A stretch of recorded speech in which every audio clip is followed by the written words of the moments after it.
Alban, toi t'as pas fait mai 68, mais est-ce que tu penses que les gens dans la salle avec toi avaient fait mai 68 ? Oui.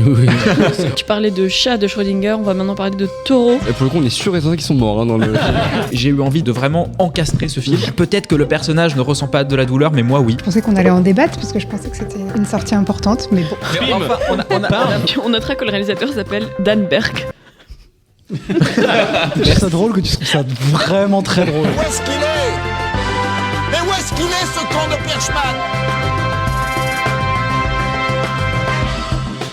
La Perche est dans le cadre, c'est le podcast cinéma dans lequel on parle vite mais on prend quand même le temps de débattre des films et séries qui font l'actualité.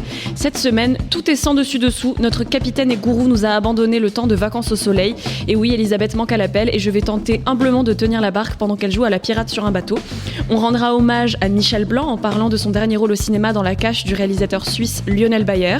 On débattra de la figure du Matador à travers Tardes de Soledad, nouveau documentaire du prodigue espagnol Albert Serra. On essaiera de se mettre d'accord sur la saison 2 de Severance, la série produite par Ben Stiller pour Apple TV+, qui a fait son grand retour après 3 ans d'absence. Et notre focus de la semaine s'appuiera sur la nouvelle série de Shonda Rhimes pour Netflix, La Résidence, pour aborder le ô combien fascinant sujet des whodunit. Carte blanche cette semaine à Yuri, qui va nous parler, je crois, de poulet, mais j'ai pas très bien compris. Mais avant ça, comme chaque semaine, on vous fera nos petites recommandations en vrac. Préparez-vous à de la drogue, du sexe, des promesses et peut-être une partie de gauche, mais je ne suis plus bien sûre. La Perche dans le cadre, c'est parti. Et cette semaine, on va commencer comme d'habitude avec le courrier des perchés, qui nous ont envoyé plein de belles choses à dire, je crois. C'est pour moi le plus beau de la semaine. Pourquoi cela, me plaît ? Parce qu'il n'y a pas de courrier le dimanche. Je fais comme je peux, c'est la première fois. Je mets transition. Merci les bergers. Merci à vous de continuer à nous écrire et on vous le rappelle chaque semaine, c'est notre petite marotte, mais n'hésitez pas à mettre 5 étoiles et à commenter sur toutes les applications de podcast. Apparemment sur Deezer c'est pas possible, faites-le quand même. Oui, mais Claudine nous a écrit sur YouTube que sur Deezer c'est pas possible, donc les gens passent par des moyens détournés sur pour YouTube. nous dire que, ouais. Dites-nous que vous nous aimez partout. Si vous n'aimez pas, dites-le, mais gentiment. On a un commentaire de Lowercase Lena, j'adore ce username, qui nous a dit « J'ai suivi un podcast où la scénariste de The Last Showgirl, Kate Gersten, parle de l'écriture du film, qui de base était une pièce de théâtre, et du fait que c'est basé sur sa relation avec sa mère. C'est assez intéressant. Le podcast, c'est Angle on Producers. J'aime bien, c'est une perspective un peu différente sur les films. Donc, on va aller écouter ça et on vous recommande aussi. Merci beaucoup, Lena. Et ensuite, on a Claudine, qui est fidèle à son poste. Merci beaucoup à elle, qui nous dit « Concernant la convocation, pour moi, oui, la fin est totalement tranchée, contrairement à ce qui a été dit. C'est un film sur les violences intrafamiliales. Il y a eu déformation des actes et des propos des enfants. La mère du présumé agressé est en fait la sœur du mari de Renate. Ce mari est mort dans un accident. Il passait pour un gentil alors qu'il battait sa femme. Sa sœur est également très violente. En fait, j'ai pas vu le film, donc c'est très confusing à lire comme ça. Et du coup, c'est pour ceux qui n'ont pas vu le film, c'est complètement spoilé. Génial. Bon, je passe tous les détails. Et elle dit, la film aurait été très bien avec 20 minutes en moins. Et vu ce que je lis, je pense que oui. Pour les films en plan séquence unique, The Chef ou Boiled Point avec Stephen Graham en 2021 est plutôt bon. Sinon, dans 10 heures où j'écoute les podcasts, on peut pas mettre d'étoiles. Et on voulait juste faire une petite remarque par rapport au film qui est cité, The Chef, ou donc c'est Boiling Point en anglais, il me semble. C'est le même réalisateur et le même comédien que la série. Donc ils sont déjà coutumiers du fait d'avoir travaillé ensemble sur un film en plan séquence. Et il a tiré également une série de ce film qui s'appelle également The Chef. Dont on a parlé à l'émission d'ailleurs. Oui. On en avait parlé du film, ouais. Ouais, mais on n'avait pas dit que c'était le même réal, je crois. Enfin, il me semble. Je crois que c'était peut-être pas forcément dans La Perche. Il me semble que c'était dans notre Dans la vie. Ancienne vie.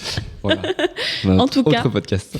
En tout cas, merci beaucoup de nous écrire. Vous êtes toujours plus nombreux toutes et tous. Je ne sais plus parler. Ça va être super cette émission. Et on remercie évidemment l'entrepôt qui nous accueille chaque semaine pour enregistrer ce superbe podcast. Les news. Bon, là, c'est le calme plat, parce que ça peut pas quand même péter un de ces quatre. Quoi. Manon, je pense que tu voulais nous parler d'un nouvel assez tragique. Oui, mais avec un- une bonne nouvelle, entre mille guillemets, à la fin. Lundi, il y a le co-réalisateur du documentaire Northern, que moi j'ai pas vu, mais dont vous aviez dit beaucoup de bien à cette antenne, qui s'appelle Hamdal Balal, qui est donc un réalisateur palestinien, qui a été arrêté par l'armée israélienne à son domicile en Cisjordanie, après que des colons israéliens aient attaqué sa maison. Son co-réalisateur israélien, du coup, a pris la parole sur Twitter en disant qu'il avait été lynché et tout ça, et que c'est pas la première fois, visiblement, qu'ils sont attaqués l'un et l'autre, parce que le film a fait, évidemment, un tollé en Israël, et depuis qu'il a été récompensé aux Oscars, je crois qu'ils sont très fâchés. Mais déjà, même dans le film, on voit, en fait, qu'ils sont vachement dérangés c'est le propos par... du film. Ouais, complètement. Par certaines institutions ou médias israéliens. Et donc, il a été relâché mardi 25 mars, donc hier. En fait, pour être plus précis sur ce qui s'est passé, parce que je pense que c'est quand même dramatique, mais en fait, il était chez lui et il s'est fait attaquer par des colons, pas par l'armée, oui, c'est ça. par des colons. Et ensuite, en fait, l'armée a arrêté l'ambulance qui l'emmenait à l'hôpital et qui avait été appelée par ses amis sur place. Et l'armée israélienne l'a sorti de l'ambulance pour le prendre au poste. Et apparemment, il a été tabassé toute la nuit et il a été rendu le lendemain matin. Yes. On appelle ça du due process dans la loi. Donc voilà. Et sinon, Yuri, est-ce que le box-office, c'est vraiment la transition est impossible. Transition, donc, quoi, je ne peux pas faire de transition. Je suis désolée, mais. Eh ben, qu'est-ce qu'on allait voir au cinéma cette semaine ? Écoute, c'était le printemps du cinéma, donc les gens sont allés au cinéma voir. En premier lieu, Blanche-Neige, le remake en live-action du classique de Disney avec Rachel Zegler. 544 000 entrées seulement sur sa première semaine, malgré le printemps du cinéma. Donc c'est dire que personne n'en a rien à taper. Ouais. Je vous passe les détails sur la promo calamiteuse et globalement... Disney qui enterre son actrice. Disney qui a globalement jeté son actrice sous le bus... parce que en fait ils ont un peu raté plein de coches, on va dire, du backlash. En deuxième position, il y a Ma mère, Dieu et Sylvie Vartan de Ken Scott qui fait 525 000 entrées, ce qui est une très belle première semaine pour ce film avec Léla Becti. Et en troisième place, il y a Les Baudins partent en vrille. 506 000 entrées. Et on revient à ce phénomène absolument incroyable. Un jour, il faudra qu'on en parle plus. Mais en fait, ça va pas qu'il était sorti. C'est-à-dire que moi, Non, mais je veux dire, il est sorti dans 5 salles à Paris, je crois. Ouais, donc il y a un côté où en fait, on est tellement dans une espèce de bulle parisienne. Ouais, il y a un côté aveugle, en fait, à d'énormes parts du cinéma. J'ai l'impression qu'on les loupe tous, quoi. Enfin, mais c'est-à-dire que... mais moi, j'ai découvert que le film était sorti en regardant le box-office. Et c'est un problème. C'est-à-dire qu'on se dit, mais en fait, ce film-là, il va vu par des millions de gens. Toi, t'es même pas au courant que le film sort. Donc il y a à la fois, j'imagine, une volonté des distributeurs de pas trop le montrer en avant-première à Paris parce qu'ils savent très bien qu'ils vont se faire défoncer. Et de l'autre côté, en fait, je pense qu'en effet, ce film est pas du tout fait pour le public entre guillemets parisien, ce qui est assez dommage. Moi, j'ai vu la bande-annonce, du coup, ça se passe au Maroc. J'ai cru mourir. Par ailleurs, il y a Le Routard qui sort la semaine prochaine ou dans 2 semaines. Qui est aussi avec Michel Blanc. Et qui se passe. Par ailleurs, du coup, La Cache a menti en disant que c'était le dernier rôle de Michel Blanc au cinéma, puisque c'est Le Routard avec Hakim Gemili. Film qui se passe aussi au Maroc. Donc, je vais vous demander à tous les studios d'arrêter. Ça suffit. Et on peut faire aussi des bons films au Maroc, c'est possible, tu vois, théoriquement. Pas avec... Mission Cléopâtre, ça a été tourné au Maroc. C'est très très bon film, mais c'est qui se passe pas au Maroc. Là, le problème, c'est que ça se passe au Maroc. C'est tout ça avec la super musique. Et ben voilà, merci pour ce débat, sur le Maroc. En tout cas, Mickey 17 arrive en 4e position et On ira, le film d'Enya Barou, continue à faire un joli score. Je rappelle pour l'autopromo que Juliette Gasquet, une des actrices du film On ira d'Enya Barou, a été dans notre série Tendre la perche, et donc si vous voulez aller l'écouter ou regarder sur YouTube, c'est encore disponible. Oui, Alban. Le monsieur à côté de moi au cinéma, qui avait entre 93 et 103 ans, disait à son arrière-petit-fils visiblement qu'il était allé voir On ira au cinéma, qu'il avait adoré, que c'était un des plus beaux films qu'il avait vu récemment. Et ben c'est donc un film pour tous les âges et toute la famille. Profitez-en, le printemps du cinéma, je sais pas jusqu'à quand c'est, peut-être que c'est déjà terminé. En tout cas, les gens en ont profité pour aller en salle. La Cache dont on parle aujourd'hui, lui, fait un moins bon score avec seulement 76 000 entrées sur sa première semaine, malgré le fait que c'était visiblement le dernier rôle de Michel Blanc. Mais voilà, je te fais un peu la transition, Rita. Oui, je pense que c'est un problème de marketing et d'affiche. Mais on va effectivement vous parler de La Cache. Il y a eu des coups de feu, non ? C'est les Boches. Ça t'embête pas de rester rue de Grenelle encore un peu ? On est en train de changer l'avenir, c'est compliqué, je t'expliquerai. Ok. Tiens, ça fortifie les cheveux. Voilà. Prise d'assaut par les CRS. Depuis quand on se soucie des SS ? Il parle des CRS, pas des SS. Superbe transition que tu m'offres là, Yori. En mai 1968, à Paris, un petit garçon de 9 ans vit caché avec ses grands-parents et ses oncles pendant que ses parents manifestent, donc pour mai 68, et un invité va se caché dans l'appartement et ça va changer la dynamique familiale. Yuri, les dynamiques familiales dans des appartements parisiens, qu'est-ce que tu en penses ? Alors, j'en pense déjà que Lionel Bayer n'est pas parisien, il est suisse. et que je pense que c'est le premier point de distanciation entre guillemets avec le sujet, et que c'est l'adaptation d'un roman de Christophe Boltanski qui est très très clairement annoncé dès le début. D'ailleurs c'est un peu déroutant, c'est-à-dire que le film commence sur un bouquin, c'est-à-dire qu'on voit vraiment le livre et le mec dit bonjour, je vais adapter ce livre, dont voici l'adaptation. Et c'est très très étrange parce que du coup le film commence par une espèce de voix off qui moi m'a un peu dérangé de prime abord, parce que je me dis mais en fait le réalisateur essaie d'installer une connivence avec moi dont j'ai pas envie, dont moi j'ai pas signé pour ça. Il dit genre je ne te connais pas quoi. Et du coup le film danse un peu comme ça sur deux tableaux. À la fois je trouve qu'il y a un art du montage, de la réplique, du découpage que je trouve assez brillant par moment, parce que je trouve qu'il arrive à faire s'entrechoquer des images et à faire des espèces de plans un peu à la Wes Anderson, avec un peu moins, je pense, de panache. Mais en tout cas, il y a cette idée-là de petites miniatures, de décors qui sont volontairement factices. Et en même temps, cette voix off qui raconte un peu genre « Ah, vous ne me croyez sûrement pas. Alors attendez. » Genre « Bah non, mais je t'ai rien demandé en fait. Montre-moi ton film. » Et du coup, le film est comme ça très très bizarre. En tout cas, moi, j'ai eu un sentiment très étrange de parfois voir quelque chose de très pétillant, très vivant, et parfois quelque chose de contraire hyper poussif, hyper poussiéreux, que ce soit par le dispositif de la voix off ou le jeu de certains acteurs qui vraiment disent des espèces de grandes phrases lénifiantes, très 68 art, mais avec assez peu de drôlerie. Donc voilà, moi je suis assez mitigé en fait par ce film, parce que en fait c'est pas du tout ce à quoi je m'attendais. Au vu de la bande-annonce, moi je m'attendais à une espèce de drame parisien où on va un peu raconter le trauma de la Shoah mis en perspective avec ce qui se passe en mai 68. Pas du tout, le film est beaucoup plus bizarre et beaucoup plus intéressant, je pense, graphiquement que ça. Mais bon, je trouve qu'il loupe un peu son coche. Alban, toi t'as pas fait mai 68, mais est-ce que tu penses que les gens dans la salle avec toi avaient fait mai 68 ? Oui. Ou est-ce qu'ils étaient du côté des... Est-ce qu'ils étaient déjà trop vieux ? Est-ce qu'ils étaient du côté des CRS quoi ? C'est ce que j'allais dire. Je pense, enfin je veux pas du tout les juger, mais effectivement, surtout qu'en plus, moi dans la salle des Selpanassiens, il y avait non seulement la voix off, mais aussi une autre voix off qui expliquait à se marrer le film. Enfin, bon, c'était vraiment une cata. C'est le problème du Selpanassien quoi. Chaque semaine tu reviens avec ce c'est la plus proche d'ici en fait. Faut que j'arrête, faut que je change de salle.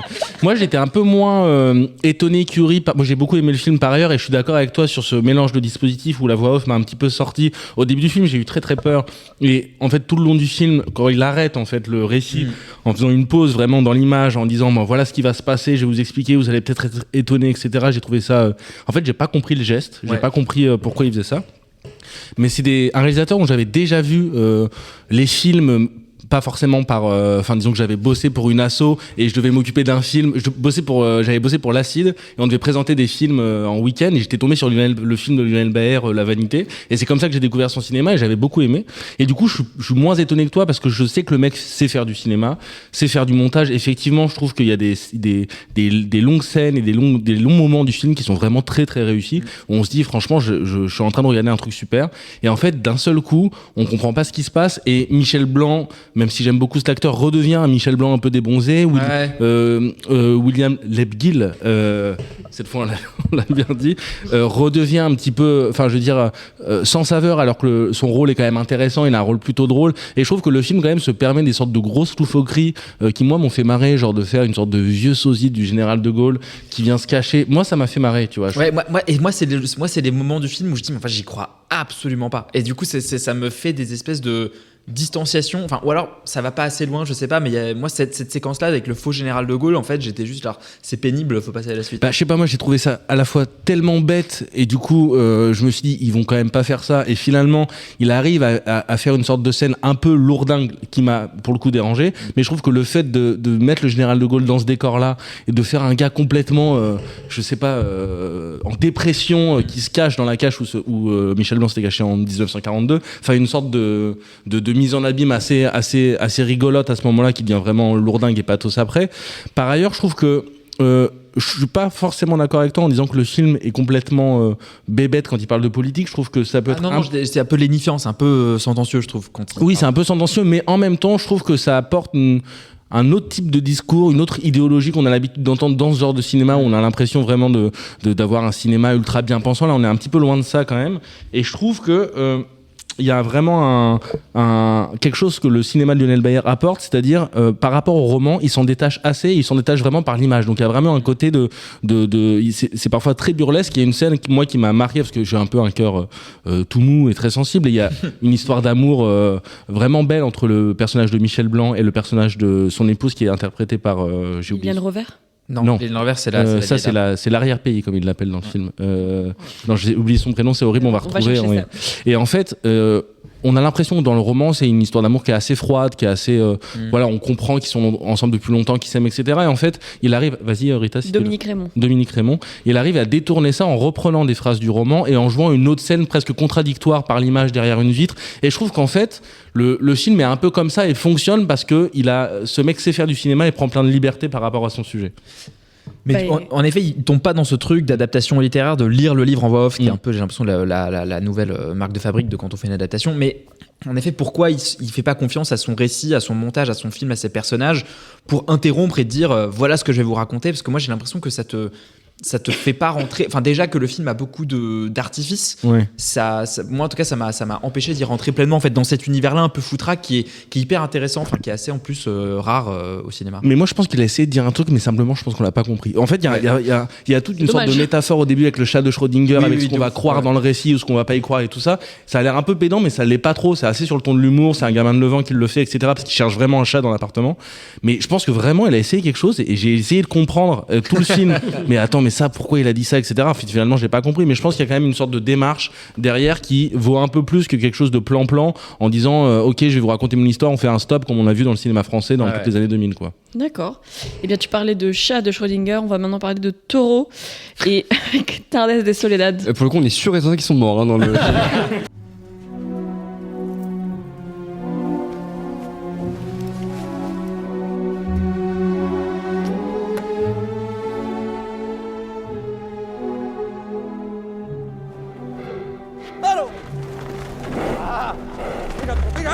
Eh bien, Tardes de Soledad, qui a eu le Coquille d'Or à San Sebastián, j'adore que ça s'appelle un Coquille d'Or. C'est un documentaire sur le matador péruvien Andrés Roca Rey. Albert Serra revient après Pacifiction, qu'il me semble vous aviez beaucoup aimé. Est-ce que pour toi c'est réussi ce retour via le documentaire, Félix ? Écoute, c'est un peu en demi-teinte parce que moi j'avais vraiment été frappé par Pacifiction. Je trouvais que c'était un film qui était assez extraordinaire et ce que j'appréciais c'était surtout la manière dont il avait de filmer les environnements qui devenaient complètement captivants.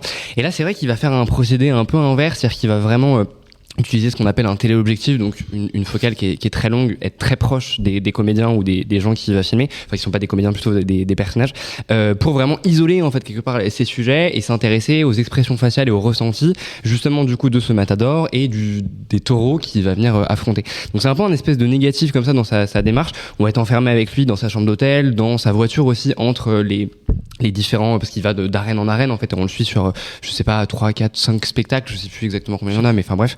Et en fait je trouve qu'il y a quand même quelque chose d'assez fascinant. Moi je connais pas du tout cette arène et il réussit, enfin voilà, j'ai qu'à le dire. En fait il réussit, je trouve, à vachement bien retranscrire le côté assez grandiose quand même de ces gens qui mettent en danger leur vie pour offrir du spectacle justement aux spectateurs, et en même temps le côté profondément pathétique de vouloir rivaliser de manière assez virile avec un taureau, alors que justement il y a tout, et ça c'est un peu le génie je trouve de Serra, qui réussit à capter un peu par moments certains passages assez dingue, où je trouve qu'il y a presque une étude par moment de pas de transidentité, mais en tout cas de fluidité des genres, ou dans sa manière de mettre son costume, etc. Il y a quelque chose d'assez androgyne, et en même temps d'un coup il va être sur cette espèce d'arène et il va bomber le torse et tout le monde va lui dire waouh, t'as des couilles extraordinaires de vouloir affronter ce taureau. Enfin, il y a quelque chose d'extrêmement bizarre comme ça sur la masculinité, la virilité et le rapport à l'honneur, etc. que je trouve assez intéressant et en tout cas touchant. Et aussi, alors le film est un petit peu long, mais je pense que Laurent va revenir dessus, mais dans cette longueur par moment je trouve qu'il y a un peu comme dans Pacifiction d'ailleurs, des moments de fulgurance, parce que justement on a attendu, on s'est presque habitué au spectacle, et d'un coup il y a un élément qui part, excusez-moi l'expression en couille, et qui fait qu'en fait d'un coup il est en danger, ou le taureau devient imprévisible, et il nous habitue à ce spectacle, et d'un coup comme d'habitude il y a cette espèce de violence ou quelque chose qui surgit, et ça j'ai pas trouvé ça inintéressant. Ça reste quand même moins bien que Pacifiction je trouve, mais il a un vrai talent pour réussir à choper des cadrages et des images extraordinaires, alors que c'est du documentaire, en tout cas c'est pris sur le vif, et ça on peut pas le nier quoi. Voilà, bravo à lui. Laurent, toi tu es un peu matador. Non, c'est trop du sport pour moi. Mais en fait, oui, le vrai problème du truc, et tu l'as dit très rapidement, mais c'est ça, c'est que ça se répète beaucoup. C'est un peu long, ça se répète beaucoup, ça dure 2 heures, et en fait, on voit 5-6 fois presque la même chose. Ouais. C'est un peu dommage parce que en fait, il y a tout un environnement en réalité autour de la corrida. Le spectacle est presque plus dans le public qu'au milieu de l'arène, en réalité. Dans c'est vrai que là, il y a des gens invraisemblables, ils se mettent à gueuler. Les gens se regardent. Il y a tout un truc. Lui, son objectif, c'est de filmer ce personnage-là et de le montrer en train de torer. Et je suis complètement d'accord. C'est-à-dire qu'il y a cette espèce de dimension un peu pathétique, vraiment, on comprend pas ce qu'ils font, où ils sont là à faire des espèces de ils sont danse. Hyper flippés aussi, surtout. En fait, ils sont terrorisés. Mais en même temps, c'est normal. Oui, non, ils ont une bestiole de 800 kilos devant eux, ils vont se faire défoncer, quoi. Et ils y vont quand même. C'est-à-dire qu'il y a un truc, et je trouve que le film, dans les images qu'il présente, est hyper intéressant parce qu'il fait pas du tout l'impasse sur les trucs les plus violents, les trucs les plus vénères, avec ce que ça implique, en fait, de faire de la corrida, c'est-à-dire littéralement, genre, buter des taureaux de manière bien glauque. Disclaimer d'ailleurs pour les gens qui veulent potentiellement voir le film, c'est important. Je crois que le film est interdit aux moins de 12 ans d'ailleurs, et ça m'étonnerait. En tout cas, ça m'étonnerait pas parce que c'est quand même vraiment violent. Et donc c'est vrai qu'il y a ce truc de mise en danger. En même temps, dans ces espèces de sapes qui sont presque drag queenesques, enfin, et avec tout un rituel d'habillage qui ressemble un peu à ce qu'on peut imaginer des drag queens, en tout cas de presque changement d'identité. Et mélangé avec cette espèce d'hyper-virilité ultra exacerbée qui confine à l'homoérotisme, quoi, clairement, où les mecs, en fait, ne passent leur temps qu'à parler de leurs grosses couilles et de trucs, où ils sont dans un rapport quasiment crypto-gay. Enfin, c'est vraiment étrange. Ouais. Et ça, mélangé avec ce côté, cette espèce d'ultra-virilisme un peu hidalgo des Espagnols, avec le côté du catholicisme très superstitieux, où ils sont là, ils embrassent des chapelets, où ils sont des signes de croix, des trucs, parce qu'ils se mettent en danger, ils vont crever, les gars, en fait. Il y a vraiment des moments où tu te demandes si le gars va s'en sortir. Et d'ailleurs, tu le vois, quand on le voit sortir et arriver dans sa voiture, en fait, il y a un moment, en fait, plus ça avance, plus on le voit arriver dans sa voiture avec moins de vêtements, avec des trucs d'hôpitaux, enfin, parce que clairement, ça va pas bien, quoi. Ils font des trucs vraiment hardcore. Et donc, c'est vrai que cette espèce de mise en scène, à la fois du danger et à la fois de tout ce folklore autour, qui est quand même assez fascinant, ça marche. En fait, c'est presque dommage qu'il n'utilise pas le temps qu'il a pour essayer de choper quelques petits trucs en plus, qui en raconteraient un peu plus, et qui pourrait faire un documentaire finalement plus global et plus intéressant sur ce que c'est que la corrida, plutôt que vraiment le prendre par le petit bout de la lorgnette. Ça aurait pu être plus regardable, dans le sens où, je sais pas, parce que c'est pas son projet, donc c'est difficile de dire que ça aurait été mieux, parce qu'en réalité il y a vraiment des belles images, il y a vraiment des trucs intéressants, juste c'est un peu lourdingue, quoi, de voir des taureaux se faire trucider pendant 2 heures en gros plan, avec un mec qui fait des grimaces pas possibles et qui danse comme ça. Enfin, c'est un projet un peu étrange et un peu vénère. Après, ça reste, il y a des vrais moments exceptionnels. Mais je suis d'accord, en fait, il manque un peu une espèce d'évolution de trajectoire de personnages, mais en même temps, je pense que le côté ultra répétitif, c'est à mon avis un truc un peu hypnotique, en fait. Ça fait partie de son projet pour montrer qu'en fait, ce mec-là, il fait ça toute sa vie, tout le temps, c'est ça, tu vois. Et c'est genre. Il y a des saisons en corrida, en fait. Oui, on passe à toute l'année. Mais en tout cas, non, mais je veux dire, c'est pas. C'est pas que t'es matador finalement. Non, moi j'ai vu quelques corridas. Enfin, bref, 3 trucs, mais du coup, je trouve qu'il y a effectivement cette espèce de volonté de montrer que ce gars est enfermé dans cette arène constamment. Et je trouve que en soi, à la fin, mais un peu comme la fin de Pacific Fiction, il y a un côté déceptif et en même temps, c'est ça qui aussi, je trouve, rend le côté un peu hypnotique et fascinant de ce personnage. Enfin, et en même temps pathétique. Bref. On va vous encourager à y aller si vous avez spécial aussi. Pas peur du sang ou que vous trouvez pas ça un peu non éthique la corrida. Et peut-être que vous adorez voir des animaux souffrir. En fait, je trouve le film fait pas l'impasse sur le côté non éthique. C'est-à-dire que justement, tu vois que c'est gore. On vachement de taureaux et on est très en empathie avec eux. Enfin, on filme les taureaux et les gens de la même manière. Comme dans I.O. peut-être. Mais en vrai, un petit peu. Et ça, en soi, je trouve que c'est honnête. Juste ça capte ce qui est le spectacle de manière assez neutre. En fait. Voilà, il y a pas de. Eh bien, très bien. En parlant de gens qui essaient de survivre, on va parler de The Residence, la résidence, le nouveau whodunit dans la Maison Blanche, un soir de dîner d'affaires, ou alors une soirée normale pour Kylie Minogue, selon ce que vous préférez. C'est signé Paul William Davis, et produit par la reine de la série Shonda Rhimes pour Netflix. Right now is a steak dinner. There are 200 people down there, including the President of the United States. Could anything unusual happen? President of the United States. Et donc, cette série est donc un whodunit où quelqu'un meurt pendant ce dîner d'affaires. Félix, est-ce que toi tu aimes les fictions de ce genre ? Les Whodunits, tu veux dire j'ai pas envie d'anticiper sur le focus. J'ai l'impression de dire ça toutes les semaines. Mais c'est qu'on choisit bien les focus finalement. Tu dis ça toutes les semaines, c'est fou. En vrai, pas trop. C'est pas trop ma cam parce que je crois que le côté un peu rigolard, notamment ces dernières années du Whodunit, m'énerve un petit peu parce que du coup j'ai du mal à rentrer vraiment dans la fiction et à croire aux personnages. Et j'ai l'impression qu'il y a un côté un peu grande farce en fait qui me gêne un peu. Après, j'avoue que là, The Residence, j'ai pas vu toute la série, je trouve pas ça extraordinaire, je trouve pas ça non plus nul complètement. Je trouve le truc assez divertissant. La reine est très smart, je veux dire, la Maison Blanche, c'est très rigolo, c'est hyper ludique et pour le coup, c'est pas juste du méta ou machin, je trouve qu'ils exploitent vraiment l'espace et il y a une vraie fascination de même de découvrir la Maison Blanche quand tu y es jamais allé, ce qui est mon cas. Et donc du coup ça je trouve ça vraiment chouette. Après juste il y a vraiment beaucoup de personnages, je trouve qu'il y a certains personnages qui se ressemblent un petit peu et tout le monde est un petit peu creux, ça sonne un peu faux et ça justement c'est le côté très burlesque et comique de la série qui fait que du coup je suis pas vraiment en empathie. Je trouve la détective assez stylée mais bon elle me fascine pas non plus que ça et du coup je reste un petit peu sur ma faim en fait. J'ai pas été non plus subjugué transcendé par le truc. Je suis plutôt très d'accord avec toi. Alban, toi tu en as pensé quoi de ce mystère à la Maison Blanche ? Un petit peu comme Félix, mais moi l'aspect un petit peu superficiel de la série et un petit peu agaçante m'a complètement sorti du truc, c'est-à-dire que je vois ce que tu veux dire, l'aspect ludique de visiter la Maison Blanche, etc. Je trouve que la série est bien mise en scène de manière un petit peu horizontale, on voit toutes les pièces, verticales en même temps parce qu'on va au sous-sol. Mais à côté Cluedo même par moment.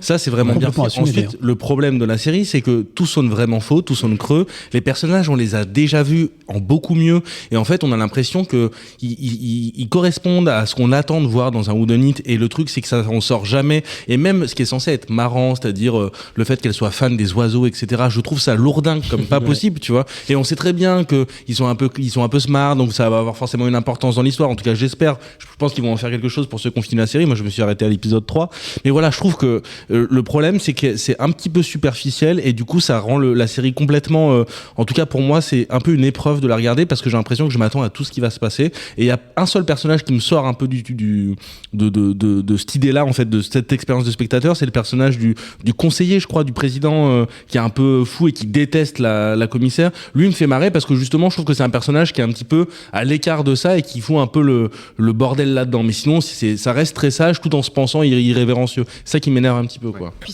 ça sonne vachement creux en fait, j'ai l'impression ce que tu dis c'est que ça sonne creux et puis quand ça sonne creux on a du mal à suspendre notre crédulité face à un truc comme ça. Yuri, toi je crois que tu es dissonant et tu fais le violon qui sonne bien par rapport à... J'ai pas réussi. J'ai pas compris, mais c'est pas grave. C'était rapport à la BO qui est extrêmement lourde aussi, je trouve, puisqu'il y a des violons dès qu'il se passe quelque chose. C'est parce que c'est une série de Shonda Rhimes, j'ai un peu envie de dire. Alors déjà, doucement avec Shonda Rhimes, c'est une grande personne. Non, mais bien sûr, mais enfin, on sait pourquoi on signe, quoi. C'est-à-dire que c'est quand tu regardes une série produite par Shonda Rhimes, quand il y a écrit Shondaland au début, tu sais très très bien que tu vas voir du gros soap plus ou moins bien produit. Enfin, en réalité, c'est ça sa marque de fabrique, mais c'est pas lui faire insulte. C'est-à-dire que c'est quand même une personne qui a fait 35 saisons de Grey's Anatomy et c'est 123 spin-offs. Bon, c'est sa marque de fabrique, elle sait faire ça très bien, elle sait très bien produire ça. Et moi, dans cet aspect-là, j'ai bien aimé la série. Dans ce côté, en effet, c'est pas très malin, mais moi, j'aime bien ce côté très soap et en effet très ludique. Moi, j'ai bien aimé le côté maison de poupée de la Maison Blanche, où en fait, on voit les petits bonhommes se balader de chambre en chambre et du coup, ce plaisir-là, je le trouve assez communicatif. Est-ce que c'est une grande série ? Sûrement pas, mais j'éprouve quand même un certain plaisir très premier degré à la regarder parce que je la trouve assez marrante et moi, il y a certaines blagues qui m'ont fait pas mal rigoler. Voilà, moi j'avoue que faire des blagues sur des Australiens et sur Hugh Jackman, voilà, moi ça m'a fait rire. Hugh Jackman, qu'on voit, enfin, une des vannes, c'est que Hugh Jackman est invité de la Maison Blanche et on le voit jamais évidemment parce qu'ils ont pas l'argent pour se payer Hugh Jackman. Du coup, à chaque fois, c'est un comédien. Et c'est un peu triste parce qu'ils sont payés Kylie Minogue quand même. Ouais. C'est triste pour Kylie Minogue du coup. Mais du coup, Kylie Minogue, c'est aussi rigolo, je trouve, qu'elle soit là en train de dire, mais vous vous rendez compte, j'ai chanté 7 fois cette putain de chanson.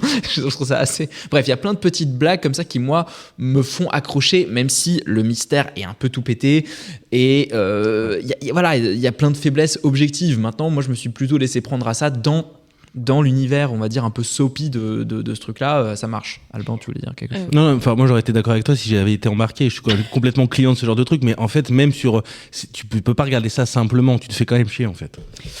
Laurent, toi qui as connu peut-être Agatha Christie, qui est notre Hercule Poirot à nous. Ouais, bah alors en fait, je trouve que c'est, j'ai pas la moustache, mais je suis pas loin. Non, ce que je trouve, c'est que c'est bien.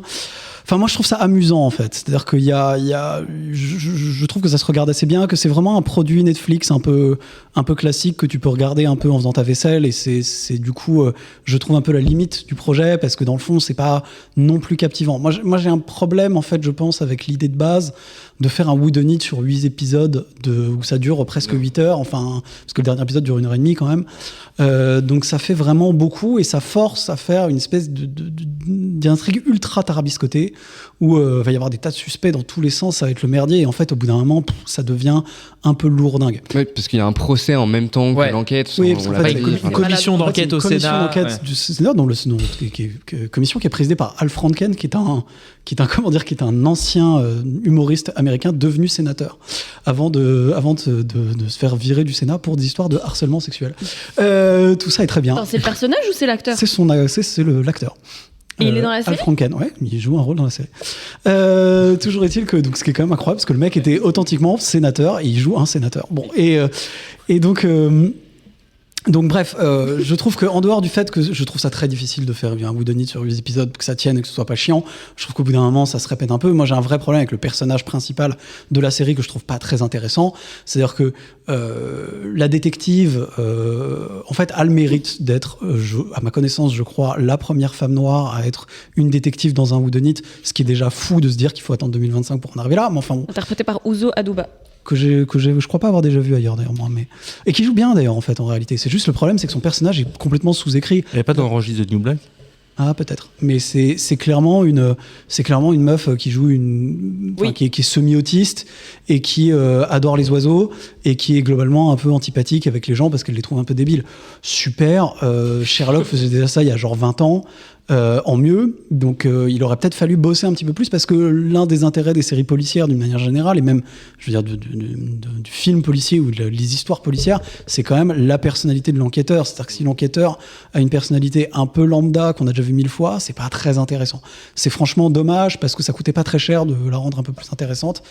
Donc c'est vrai que moi je trouve que c'est pas du grand whodunit, mais ça se regarde quand même à partir du moment où on est d'accord avec l'idée que ça reste une série Netflix un peu divertissante et qu'on regarde ça à moitié en s'en foutant, quoi. J'ai l'impression que vous faites tous un peu du nivellement par le bas à dire que c'est pas catastrophique, tu vois. Okay. Oui, mais en vrai, maintenant Netflix, c'est un peu ça. C'est un peu le délire. Et après vous avez parlé d'adolescence la semaine dernière, c'était pas ça non plus. Non, pas trop, c'est vrai, mais c'est les Anglais, c'est autre chose. Et d'ailleurs, on fait que prononcer le mot de whodunit, donc passons au focus, on a un super jingle pour vous. Ce film a confondu mon histoire et celle de ma sœur Colette, qui a effectivement épousé Monsieur McBurret. Monsieur McBurret, qui est l'aviateur anglais. Voilà. Alors, le whodunit, déjà, on va arrêter de prononcer ce mot sans le définir parce que c'est un mot qui n'a aucun sens. C'est la contraction de who has done it, comprendre qui l'a fait. C'est une question qui sous-entend que quelqu'un a commis un meurtre et qu'il faudrait trouver qui l'a fait le meurtre. C'est un genre littéraire qui est devenu cinématographique et sériel et on a décidé de vous en parler aujourd'hui parce qu'on trouve que c'est un genre à la fois fun, sexy, rigolo et à la fois bizarrement très vieillot, un peu à l'image d'Agatha Christie. Et je crois que Laurent, tu vas faire le docteur cette semaine. Oui, c'est moi qui reprends la place de Dr Alban. Notre chroniqueur, pas le musicien, et du coup je vais vous parler un peu de l'histoire du whodunit, qui est du coup un sous-genre d'histoire policière, et donc on va revenir un petit peu là-dessus. Les premières histoires policières, a priori, ça date quasiment de la nuit des temps. Il y en aurait même dans certains chapitres de l'épopée de Gilgamesh que, faut pas déconner, je n'ai pas lu. Et en fait, ça apparaît un peu partout dans le monde à différentes époques. Il y en a dans les contes des mille et une nuits, il y en a aussi en Chine, en Inde, etc. Mais en fait, il faut attendre plutôt le 19e siècle pour voir le roman policier arriver comme un vrai genre littéraire, en tout cas, et devenir prendre ses lettres de noblesse. Les premiers livres de ce type-là qui deviennent vraiment connus, c'est les livres d'Edgar Allan Poe, qui ont été traduits en français par Charles Baudelaire, d'ailleurs, rien que ça. Même s'il y en a apparemment avant qui sont précurseurs, mais qui sont moins connus. Le premier, c'est vraiment Edgar Allan Poe. Et ça devient un phénomène, surtout avec Sherlock Holmes, de Arthur Conan Doyle, à la fin du 19e siècle. Et en fait, à partir de là, les romans policiers vont vraiment devenir très populaires. Mais c'est pas encore complètement des whodunits. Et le genre particulier de whodunit, ça connaît vraiment son heure de gloire avec l'entre-deux-guerres, dans ce qu'on appelle l'âge d'or du roman policier, même si en fait il y en avait un peu avant. On peut citer notamment les enquêtes de Rouletabille, de Gaston Leroux, Cocorico, comme La mystère de la chambre jaune, qui est un peu connue. Mais c'est surtout Agatha Christie qui est vraiment la représentante de loin la plus connue du genre et qui va vraiment définir les codes de ce qu'on pense comme les whodunites. Donc les codes traditionnels où on a un groupe de personnes qui se retrouvent dans un endroit clos où un meurtre a été commis et l'un d'entre eux, ou un détective extérieur, va trouver le meurtrier parmi le petit nombre de personnes présentes dans l'assemblée. C'est vraiment le fondement du whodunit classique. Et c'est là qu'on commence à avoir des problèmes de définition parce que tout le monde n'est pas complètement d'accord sur ce que c'est qu'un whodunit. Comme tu l'as dit, la contraction de whodunit. Et en fait, l'objectif, du coup, c'est de connaître l'identité du meurtrier. Et donc, quand on cherche un petit peu ce que c'est que les whodunites, il y a des gens qui viennent nous expliquer que, par exemple, Usual Suspects de Bryan Singer, c'est techniquement un whodunit, ou même Qui veut la peau de Roger Rabbit de Robert Zemeckis, ce sont des whodunites. Parce que l'enjeu des films, c'est de retrouver la personne qui va être responsable des meurtres ou des tentatives de meurtre. À mon avis, si on va par là, en fait, toutes les histoires policières sont plus ou moins des whodunites, et donc je pense pas qu'on puisse vraiment considérer ça comme ça, parce que c'est trop large. Non, parce qu'il y a une notion de huis clos aussi dans le whodunit tel qu'on se le figure. C'est un peu ça le truc, mais surtout, en fait, je dirais que c'est un peu plus compliqué que ça, mais en fait, voilà, si on va par là, ça va devenir, s'il y a un peu trop de whodunites, et toutes les histoires policières sont des whodunites, et c'est à la fois un peu trop restrictif, parce qu'il y a des trucs qu'on pourrait rapprocher de whodunites, qui sont presque un peu des réponses à des whodunites, comme Colombo, alors qui est pas vraiment un whodunit, parce qu'au contraire, on sait dès le début qui est commis le meurtre, mais qui va reprendre justement ces codes pour les interpréter autrement, et donc on peut complètement les rapprocher, mais du coup, c'est pas des whodunites, parce qu'on sait déjà qui c'est. On pourrait aussi se dire que les whodunites sont des films qui suivent les 10 commandements de Knox. Alors accrochez-vous parce que c'est quand même assez à l'ancienne. Ça a été énoncé en 1929 par un mec qui s'appelle John Knox, qui est un prêtre anglican qui a été converti au catholicisme, qui est devenu prêtre catholique ensuite. C'est tellement TDA. Ça, c'est invraisemblable. Qui a écrit des tas de bouquins de théologie et tout. Il a même fait une traduction de la Bible. Et il avait aussi des avis sur les romans policiers. Je ne sais pas trop pourquoi. Et donc, il a fait une liste de 10 commandements qui est franchement un délire complètement à l'ancienne. Il y a des trucs quand même de bon sens dedans, mais il y a aussi des trucs complètement dingos, genre par exemple, il ne doit pas être fait usage de jumeaux. Mais c'est pas si con que ça, hein, c'est pas parce si que con que ça. c'est le pire plot twist quand on te dit en fait c'était un jumeau maléfique. Mais tu vois, et il ne doit pas y avoir plus d'un seul passage secret. S'il y a un passage secret, il n'y en a qu'un seul et pas deux, et encore c'est que dans des endroits où il est censé y avoir des passages secrets. Ça très sensé comme conseil. Mon préféré que tu trouveras peut-être un peu moins sensé, c'est littéralement la traduction « Aucun Chinois ne doit figurer dans l'histoire ». Ce qui est quand même un peu incroyable. D'ailleurs, en fait, la réalité, c'est qu'il n'utilise pas vraiment le terme chinois. Il utilise en anglais le terme Chinaman, qui est en fait un terme raciste pour désigner les Asiatiques. C'est comme si voilà, les gens disaient il n'y a pas de chinois pour dire pas de chinois pour dire de tous les Asiatiques. Tu dis ça comme si aucun Français n'avait utilisé ce mot dérogatoirement. Si, bien sûr, mais en fait, nous, comme c'est chinois, tu vois, eux, Chinaman, c'est pas le vrai nom, c'est pas Chinese, c'est Chinaman, ils ont vraiment le terme. Homme de Chine, quoi. Voilà, homme de Chine, qui est globalement un truc raciste. Merci 1929. C'est vraiment il n'y a pas si longtemps. Pour ça, presque 100 ans quand même. Pour sa défense, en fait, quand même, il semblerait que les commandements soient là pour dénoncer les clichés qui étaient abondamment utilisés à l'époque, notamment, tu vois, le cliché du chinois hyper mystérieux, hyper stéréotypé, etc. Les passages secrets complètement improbables et les jumeaux qui sont un twist vraiment bidon. Et Knox, en fait, a quand même eu le mérite de donner une définition globale que je trouve assez intéressante, où il explique que l'intérêt principal de ce genre d'histoire doit être l'élucidation d'un mystère dont les éléments sont clairement présentés tôt dans son déroulement et qui a pour objectif d'éveiller la curiosité qui doit être satisfaite à la fin. Ça, pour le coup, je trouve que c'est une définition qui a plus de sens, mais qui reste quand même assez large et pas très restrictive. Beaucoup moins, en tout cas, de ce que nous, on imagine aujourd'hui comme les whodunites, qui sont vraiment l'image des romans d'Agatha Christie avec le huis clos, le détective, etc., comme tu l'as dit. Et parce qu'en fait, cette image assez restrictive des whodunites, elle arrive assez tardivement. Au moment où on commence à adapter au cinéma des films qui s'en rapprochent, c'est déjà assez tard. Tu vois, c'est-à-dire dans les années 40, les premiers moi, que j'ai trouvés, c'est L'Assassin habite au 21, par exemple, dans Georges Clouzot, qui est déjà même pas vraiment un whodunit au sens classique, hein, c'est déjà un peu autre chose. Il y a eu une adaptation aussi d'Agatha Christie avec Les 10 petits Indiens, qui a été adaptée par René Clair. Et là, pour le coup, on est sur un whodunit plus classique. Mais c'est vrai que dès le début, les adaptations de trucs policiers qui sont plus ou moins considérés comme des whodunits sont déjà pas vraiment des whodunits. Et donc c'est pour ça que c'est assez difficile de savoir quels sont les premiers, parce que dès le début, dès le moment où les codes ont été posés, tout le monde a déjà rapidement cherché à s'en affranchir, et globalement au cinéma, même en télé, au moment où les films et séries policières deviennent vraiment populaires, ça fait un moment que tout ça est déjà un peu dépassé, et qu'on dépasse ce cadre restrictif et qu'on propose des versions déjà vachement twistées des whodunits traditionnels. Par exemple, tu vois, Hitchcock, alors Yuri en parlera certainement mieux que moi je connais pas très bien la filmographie d'Hitchcock, mais il en a fait beaucoup de films à mystère, mais en réalité pas tant de whodunits très traditionnels. Et en fait, il faut attendre plutôt la fin des années 70 et les années 80 pour voir le retour des whodunits avec les adaptations d'Agatha Christie avec Peter Ustinov, qui sont quand même très connues. Ou même en fait la version télé avec David Suchet dans les années 90, cœur sur David Suchet. Et en fait, ce qui est marrant, c'est que d'habitude, on codifie plus ou moins un genre et on s'en écarte petit à petit, mais pour le whodunit, c'est un peu la mécanique inverse. Aujourd'hui, on a vraiment un retour aux sources avec les débuts en gros du whodunit et les trucs très classiques, avec notamment les Knives Out, enfin les à couteau tiré, et les remakes d'Agatha Christie par Kenneth Branagh, qui sont vraiment genre très canal historique. Et c'est pour ça que en fait, des films, des vrais whodunits traditionnels, il y en a assez peu, parce que c'est assez récent. Parce que, alors, de la fiction policière, il y en a vraiment partout, mais finalement, des whodunits, pas tant que ça, et même s'il y a des éléments qui sont repris dans la plupart des fictions policières, ce qu'on entend par whodunit aujourd'hui, c'est pas un genre très développé. Et je pense que c'est aussi pour ça que ça marche autant, parce que c'est quand même très populaire, c'est très ancré dans la culture des gens, parce que Agatha Christie, ça a été quand même très, très important. Mais sauf qu'il n'y en a pas grand-chose à se mettre sous la dent, il n'y en a pas tant que ça.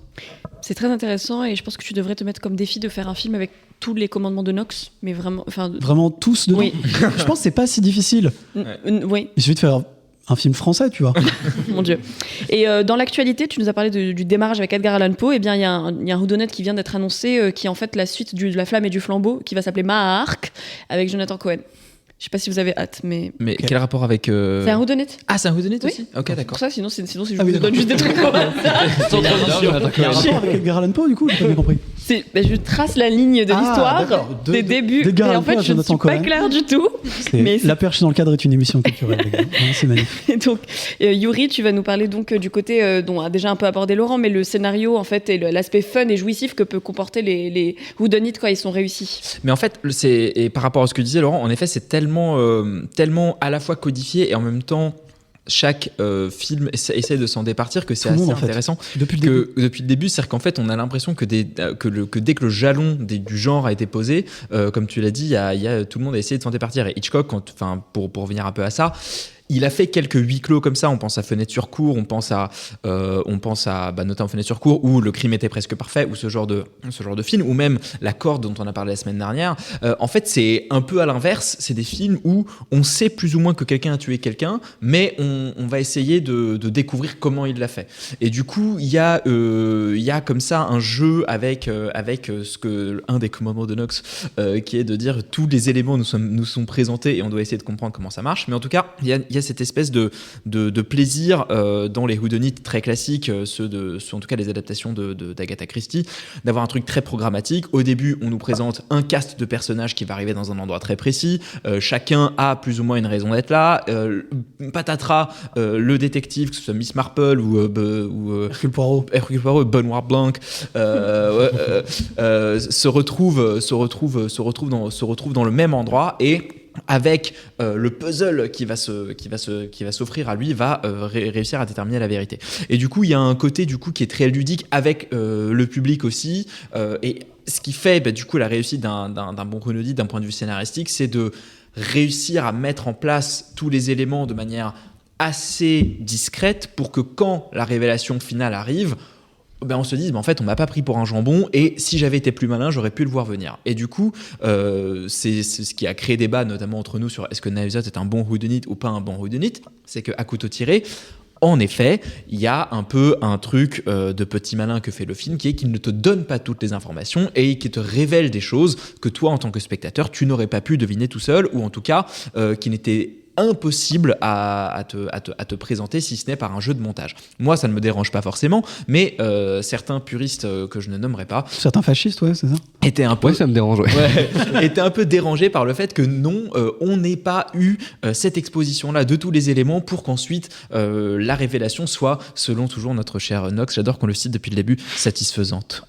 Mais c'est intéressant ce que tu dis parce qu'il y a aussi une construction de galerie de personnages qui fente à faire pour généralement les cinéastes qui se lancent là-dedans. Ils ont aussi envie de construire un casting de folie avec des acteurs et des actrices qui vont gonfler. Ça fait un événement. Les Knives Out, les à couteau tiré, on attend l'annonce des castings pour le 2e puis le 3e à chaque fois avec engouement. Et là, typiquement, la série Only Murders in the Building, qui est aussi un super, enfin en tout cas en ce qui me concerne, j'adore la série Whodunit qui part sur sa 5e saison. Chaque saison, ils ajoutent du casting de débile mental. Et là, par exemple, il y a Christophe Waltz et Bridget Jones qui vont rejoindre. Renée Zellweger. Non, Bridget Jones, je pense qu'elle va le jouer en personnage. Ah wow. Non, c'est complètement une invention, mais c'est pas grave. J'aimerais voir ça. Complètement. Félix, tu vas nous parler de mise en scène puisque tu es notre docteur mise en scène. D'esthétique plutôt. Très bien, docteur esthétique. Parce que c'est vrai que c'est un genre qui est très codifié. Enfin, comme il est très codifié au niveau du scénario, il est forcément très codifié aussi au niveau visuel. Tu parlais typiquement de la galerie de personnages hauts en couleur. Les costumes aussi, par exemple, typiquement, sont très souvent colorés avec plein de motifs pour essayer d'identifier les personnages et faire un petit peu des personnalités qui ressortent sans même que les personnages ouvrent la bouche. De manière générale, le Whodunit s'inspire beaucoup, du coup, on en a parlé du film noir, du roman policier, etc. Enfin, des films policiers plutôt. Donc, ça a des lumières extrêmement contrastées, des décors qui sont très souvent baroques parce que c'est des vieilles maisons, c'est des manoirs. Enfin voilà. Évidemment, Rian Johnson, par moment, notamment sur le dernier Knives Out, s'amuse à placer ça dans une espèce de baraque extrêmement aseptisée d'un milliardaire genre Elon Musk, mais c'est dans sa logique. Ça rentre dans les versions et ça rentre, voilà. Bref, donc du coup, le but, c'est vraiment que le décor fourmille de détails pour perdre complètement les yeux du spectateur et pouvoir évidemment cacher, comme tu disais, Yuvri, certains éléments de l'intrigue, nécessaires à la résolution de l'intrigue dans le décor, du coup. Le film va s'inspirer aussi, les Whodunit s'inspirent aussi beaucoup du giallo, je pense, dans la gestion de la couleur et des inserts, notamment, qui sont du coup des motifs qui deviennent très signifiants pour du coup mettre en avant évidemment des éléments importants ou non pour le spectateur. Et après il va y avoir pas mal de jeux de fausses pistes et c'est en fonction des films et des metteurs en scène. Et de manière générale, le procédé, je pense, qui caractérise le plus le Whodunit, on va me dire le cinéma, mais spécialement ce genre, c'est l'insert, donc le fait de faire un gros plan sur un élément justement qui est intéressant pour l'intrigue. On utilise ça énormément du coup en mise en scène parce que le spectateur, il y a une forme de connivence qui s'est créée, je pense, avec le temps, et on sait maintenant que quand on fait un insert sur quelque chose, cette chose-là est importante. Mais d'ailleurs, dans la série Netflix, un des trucs qui m'a particulièrement fait plaisir, c'est au début, quand elle va visiter quand elle fait le tour de toute la Maison Blanche, il y a un jeu de regard et un jeu de petits ralentis, justement de petits inserts qui est extrêmement bien tenu, je trouve. Complètement, et typiquement, un film qui n'est pas vraiment un Whodunit, mais bon, Fincher est quelqu'un qui fait beaucoup de films qui tournent autour de ce genre-là, c'est The Game. The Game utilise énormément ce concept, mais justement à des fins un peu détournées, parce qu'il y a plein d'inserts sur des choses qui en fait ne sont pas intéressantes pour la résolution de l'histoire. Donc il y a un vrai jeu de regard et de point de vue. Le but, ça va être de reconstituer un petit peu un meurtre, d'analyser justement les décors, les espaces, et de confronter aussi des points de vue, évidemment, des différents suspects et témoins, et aussi de l'enquêteur. Et du coup, pour ça va se retrouver dans la mise en scène. Typiquement, le détective, et là tu viens d'illustrer la séquence du coup dans The Residence, c'est complètement ça. Généralement, le point de vue du détective est très souvent extrêmement calme. C'est une caméra qui justement va très souvent être fixe, ou alors sur une dolly, donc pour faire des tramlines qui vont être extrêmement fluides. Il y a une fluidité quelque part dans les cadres, même de manière générale, parce que c'est un esprit analytique, c'est un esprit qui est très précis, et généralement, les autres points de vue justement des suspects vont être beaucoup plus hasardeux, avec des caméras qui vont être beaucoup plus portées pour évidemment illustrer visuellement les différences de point de vue et du coup de vécu quelque part pendant ce meurtre. Bref, donc il y a un vrai jeu de montage de manière générale qui va venir évidemment confronter justement diverses versions du coup de l'histoire et de point de vue, ce qui en fait quand même un genre, je trouve, extrêmement ludique pour le spectateur, trop par moment, parce qu'on va vite tourner dans du méta, parodie, etc., en fait, et de la parodie. Et moi personnellement, c'est ça par exemple qui me gêne un petit peu dans les Whodunit. En fait, c'est un truc qui est assez commun aujourd'hui, tu vois, d'avoir ce côté, mais on fait du méta, donc du coup c'est un peu pour se moquer du genre qu'on a, etc. On connaît tellement les codes qu'on se moque des codes, etc. Oui, mais sauf qu'en fait, dès le début, c'était comme ça. Mais c'est oui, en fait, bien sûr, mais c'est vraiment le genre le plus codifié du cinéma en fait. Et mais dans les années 80, il y a l'adaptation de Cluedo, carrément, on fait une adaptation c'est très drôle, avec Tim Curry, et qui vraiment littéralement se dit en fait, qui littéralement reprend le colonel Moutarde, etc., et reprend les codes même du jeu de société pour te dire qu'en fait tout ça n'est qu'un jeu, que tout est possible. Et du coup, en vous écoutant parler, je me suis demandé, effectivement, est-ce que finalement White Lotus, ça détournerait pas les codes du Whodunit en se demandant finalement qui meurt. Il commence par un meurtre en fait. Ouais. C'est un peu le. Il n'y a pas d'enquêteur. On se demande qui meurt plutôt que qui a tué. Ouais. C'est un Who Has Killed You. Je sais pas comment on va le déposer. C'est Who Died, quoi. Ouais. Mais c'est intéressant tout ce que vous dites, notamment parce que ça rejoint un peu l'idée qu'aujourd'hui on prend pas assez au sérieux les films de genre et qu'on essaie trop d'être méta peut-être dessus. Un peu sur, en fait, si on prend pas au sérieux la comédie, l'horreur, les comédies romantiques, le whodunit, tout ça, en disant non mais on n'est pas sérieux, hein, on est rigolo, on est grave méta, on sait très bien que ce qu'on fait c'est du foutage de gueule. Et je pense que c'est un peu ça, j'ai l'impression, la frustration qui ressort de... je trouve que c'est mal maîtrisé souvent. Et c'est un peu le problème. Comme tu disais, en fait, étonnamment, quand bien même on connaît les codes, j'ai du mal à trouver des très bons whodunits, mais vraiment dans le format presque Agatha Christiesque, on va dire. Tu vois, les films de Kenneth Branagh, ils sont un peu pourris, et pourtant ils se prennent au sérieux. Et du coup, il faut trouver cette espèce de juste mesure entre je détourne un peu les codes, mais en même temps, je reste profondément sérieux sur ce que je raconte et sur le genre. Je trouve que par exemple, le premier à couteau tiré, c'est ça. Le premier à couteau tiré, je trouve que c'est une bonne interprétation. Moi, je trouve qu'il y a un côté un peu rigolard, machin. Mais bon. À couteau tiré, à la moitié, ça sort du whodunit aussi. C'est peut-être ça qui gêne. Et le réalisateur l'assume beaucoup, le fait que c'est le premier en tout cas. Il y a une première partie de whodunit, et puis dès qu'on sort du manoir, le film sort de ça aussi pour te dire, ok, c'est pas ce que tu pensais. Ouais. Parce qu'on te dit tout de suite qui a tué en vérité. Oui. Et bref. On va pas faire le d'un point de vue justement de réactualisation des codes du whodunit, très récemment, je ne sais pas, mais en tout cas c'était la série Sherlock qui a du coup complètement c'est pas du tout du whodunit. Si, pas vraiment, tu vois. Il y a un meurtre et un détective et il essaie de déterminer qui l'a fait. Oui, non, mais alors d'accord, mais sauf qu'on est très très loin, si tu veux, du code d'Agatha Christie. Mais c'est ce que je dis, mais c'est dans le sens où d'avoir vraiment réactualisé et d'avoir un peu changé aussi ce truc-là, d'en avoir fait quelque chose d'éminemment contemporain, parce que je trouve que c'est assez... en tout cas la première saison de Sherlock, il y a cette notion-là de un meurtre, tous les éléments te sont plus ou moins présentés, avec un seul endroit plus ou moins, ça dépend des trucs, mais en tout cas tous les éléments te sont présentés pour qu'après Sherlock te dise en fait tout ce que t'as vu, moi je l'ai vu avant toi, mieux que toi, plus rapidement que toi, pour que toi en tant que spectateur dises ah putain il est quand même vraiment fort ce Benedict Cumberbatch.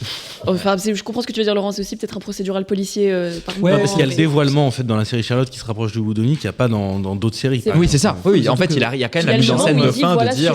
Surtout que Sherlock est dans les premières saisons, dans la première, même dans les deux premières je crois, c'est vraiment des adaptations de nouvelles de Sherlock Holmes. Qui sont pas vraiment des whodunits eux-mêmes, tu vois. Donc c'est pour ça que moi j'ai une définition assez restrictive du truc. Parce que t'es vraiment trop que tu sois très conservateur. Parce que sinon tu vois, genre ça vient du policier. Tout part à l'eau. Et du coup c'est plus vraiment du whodunit, c'est juste du policier. Et ça peut être très bien, ça peut être même mieux que certains whodunits. Moi j'adore Sherlock, mais je veux dire c'est voilà. Maintenant qu'on a des débats conceptuels. On va faire un petit tour de table de nos préférés des whodunits en restant dans la définition de Laurent et non pas de Nox. Et est-ce que on va déjà je réalise que je n'ai pas présenté tous les gens qui étaient autour de la table. Ce soir on est avec Charlie pour la première fois dans le format de la perche dans le cadre, on est ravis. On est avec Manon, vous la connaissez, Félix il est là trop souvent, Yuri encore pire, Laurent, Alban et moi Rita ce soir et pas Elisabeth, on en est très triste. Mais donc est-ce que vous avez qui veut se lancer avec son préféré whodunit? Alban, je te vois. Moi, je vais en dire deux parce que Laurent a cité les romans de Gaston Leroux. Il y a les adaptations de Bruno Podalides, effectivement, Mystère de la Chambre jaune et Le parfum de la Dame en noir. Où moi, je trouve ça incroyable. Je préfère même Le parfum de la Dame en noir. Moi aussi, je l'ai moins vu, mais effectivement, je me le garde pour des occasions. Mais j'essaie de le voir assez fréquemment. Trop mignon. Et j'aimerais quand même vous parler du dernier épisode de la dernière saison de Hercule Poirot, avec le vrai Hercule Poirot, David Suchet, et ça s'appelle Hercule Poirot quitte la scène. Et en fait, on se rend compte que Hercule Poirot retourne dans la maison où il avait fait sa première enquête, et il va tomber sur plus fort que lui, mais je veux pas en dire plus. Et cet épisode est incroyable. Ça donne envie. Laurent. En fait, j'allais citer globalement la série avec David Suchet qui est incroyable. Globalement, voilà, il y a beaucoup d'épisodes. Donc, ils sont tous sur YouTube, incroyable. Non, mais enfin bon, ça c'est vachement bien. Et non, moi je crois que je vais choisir parce que finalement je n'ai pas vu tant que ça. Je crois que je vais choisir Knives Out, le premier, que je trouve vraiment vachement réussi. Yuri. Maintenant, je vais en citer deux aussi. C'est le Crime de l'Orient Express de Sidney Lumet, qui est un pur whodunit adapté par Sidney Lumet et pas par Kenneth Branagh. Ouais, et c'est Albert Finet qui joue Poirot. Et il est trop drôle. C'est vraiment génial. Et il y a un casting de fou. Il y a Jean-Pierre Cassel dedans, figure-toi. Bon bref, il y a plein de Ingrid Bergman, plein de gens très bien.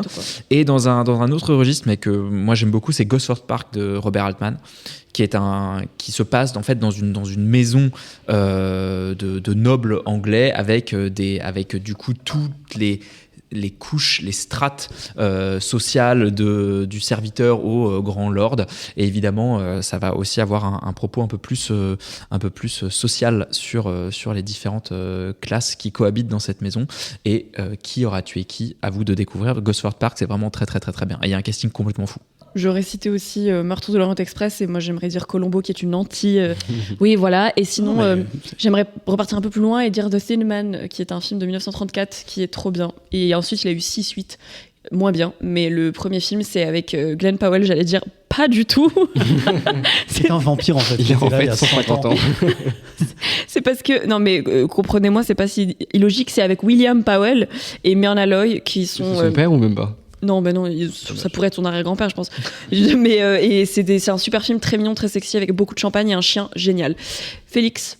Moi, j'en citais 2 aussi qui vont, à mon avis, faire frémir Laurent parce que c'est peut-être pas complètement des whodunits. Je dirais le premier Millennium de Fincher parce que ça se passe quasiment quand même sur une île. Il y a une enquête, il y a un meurtre, en tout cas, quelqu'un qui a disparu.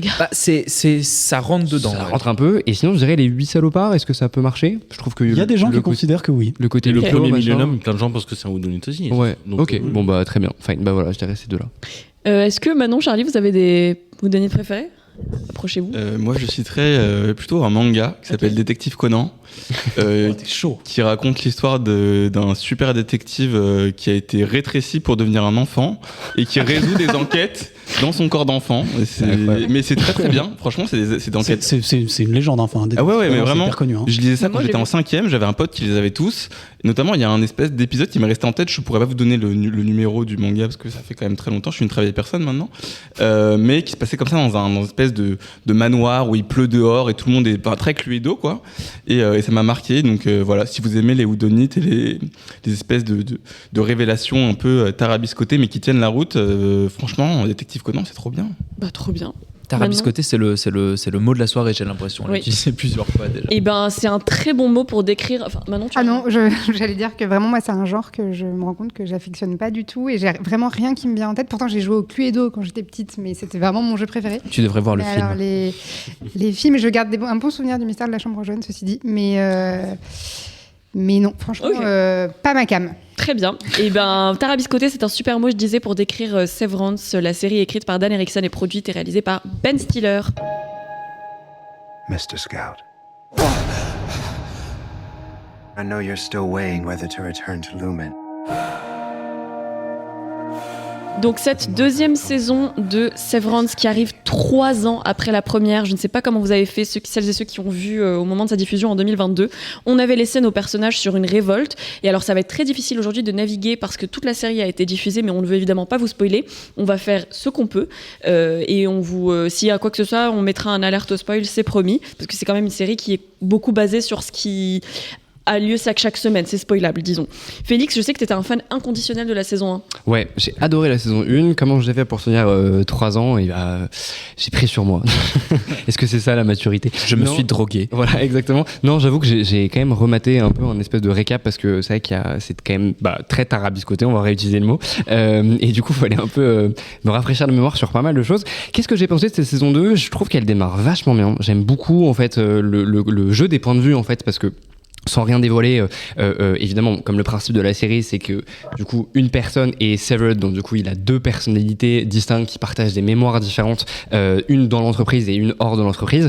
Il y a un vrai jeu du coup sur des épisodes qui se passent exclusivement à l'intérieur du bâtiment et des épisodes qui se passent qu'à l'extérieur, où du coup on va être avec l'un ou l'autre. Et ça, je trouvais ça assez chouette parce que du coup ça crée un côté un peu énigme, machin, un truc, et c'était assez cool. Puis la série commençait un peu à dérouler des trucs qu'on n'avait pas vu, par moment des épisodes qui se passaient avec des gens du coup qui étaient ce qu'on appelle les INI, donc les gens qui sont les employés, voilà, mais qui se passent à l'extérieur, donc qu'on n'avait jamais vu non plus. Donc je trouvais qu'il y avait quelque chose comme ça d'assez tentaculaire qui marchait bien et qui gardait cette espèce d'esprit de mystère un peu lynchien, mais sans trop en expliquer. Et en fait, très rapidement, malheureusement, je trouve que la série se prend un peu les pieds dans le tapis sur des espèces de révélations un peu psychologisantes, un peu à 2 balles, qui tuent le mystère, je trouve, qui réduisent aussi les concepts, alors qu'ils me semblent beaucoup plus tordus et vastes que exploités en fait là dans la saison 2. Il n'empêche que ça reste une espèce de dinguerie visuelle complètement absolue avec des visions presque dadaïstes, je trouve, par moments. Et ça me plaît énormément et j'encourage évidemment tout ça. Mais je trouve que cette saison 2, la forme a un tout petit peu pris le pas sur le fond. Et même si par moments ça me gêne pas, là en fait je trouve que ça me frustre dans le développement de l'univers, parce que c'est vraiment ça que j'aimais beaucoup, et du coup, à voir un peu ce qu'ils font dans la saison 3, c'est pas encore mort, hein, ils vont peut-être faire une super saison 3, mais j'avoue que là, ça prend des chemins qui me convainquent un peu moins. Ce qui est incroyable, c'est que là, tu fais ta critique et tu réalises le nombre de mots que tu dois utiliser qu'ils ont inventés, parce que c'est quand même, il y a une grammaire, au-delà de cinématographique, il y a une grammaire de vocabulaire qui a été inventée pour cette série. Moi, j'ai découvert la saison 1 juste avant la saison 2, parce que la saison 2 allait être diffusée. Je dois dire que je passe de très bons moments avec bravo à eux, j'adore ce casting. Et Yuri, tu avais aimé la saison 1 ? Oui, j'avais aimé la saison 1 et j'étais aussi très très curieux de ce qu'ils allaient faire en saison 2, avec une espèce de crainte qui s'est un peu révélée juste, en tout cas pour ma part, qui est que moi, ce que j'adorais dans la saison 1, c'était le mystère total et absolu, et un peu ce truc tentaculaire de cette entreprise qui prend... des gens au hasard qui sont mis dans un endroit où ils savent pas ce qu'ils font, leur mémoire est effacée, etc. Et ce qu'ils font est mystérieux, ce qu'ils font est bizarre, et du coup, moi je trouve ça est profondément absurde. Et moi je trouve que c'est ça qui faisait vraiment la richesse du concept, c'est-à-dire que beaucoup de gens aujourd'hui, en fait, qui parlaient aussi à tout le monde qui a un travail de bureau et qui appuie sur des tableurs Excel et qui sait pas à quoi ça sert et qui fait des réunions avec la méthode agile ou Scrum, enfin ce genre de conneries managériales que tout le monde a peut-être un jour vécu ou pas, mais en tout cas quand tu l'as vécu un peu cette espèce de travail de bureau complètement abrutissant et débile, tu te retrouves, je trouve, beaucoup dans ce que raconte la série, d'un point de vue de sentiment de faire des trucs dont tu sais pas à quoi ça sert, et finalement t'es quelqu'un parmi d'autres et tu remplis des cases et tout ça est profondément absurde et inutile. La saison 2 élargit un peu le lore et en même temps, ce faisant, le rétrécit énormément. Et moi, c'est ça qui m'a un peu déçu en voyant cette saison 2, c'est que ils vont expliquer un peu ce que font les personnages, ils vont expliquer un peu pourquoi ils le font, ils vont expliquer un peu pourquoi ils sont là.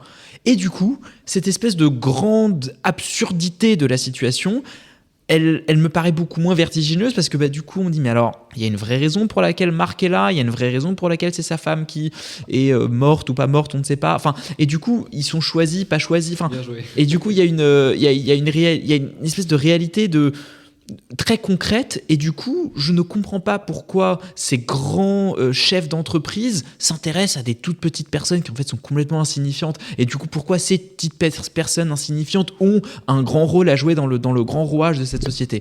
Et par conséquent ça fait que chaque explication qui m'est donnée, de la même manière que le personnage de Patricia Arquette, à un moment il y a une grosse révélation qui est faite autour de ce personnage, je me dis mais en fait là, vous me demandez quand même d'acheter énormément de révélations à la suite, alors que c'est pas possible que tout ça ne tourne que autour de 5 petits personnages qu'on me présente. Non, c'est beaucoup plus gigantesque. Ce que vous m'aviez promis en saison 1 était beaucoup plus vertigineux.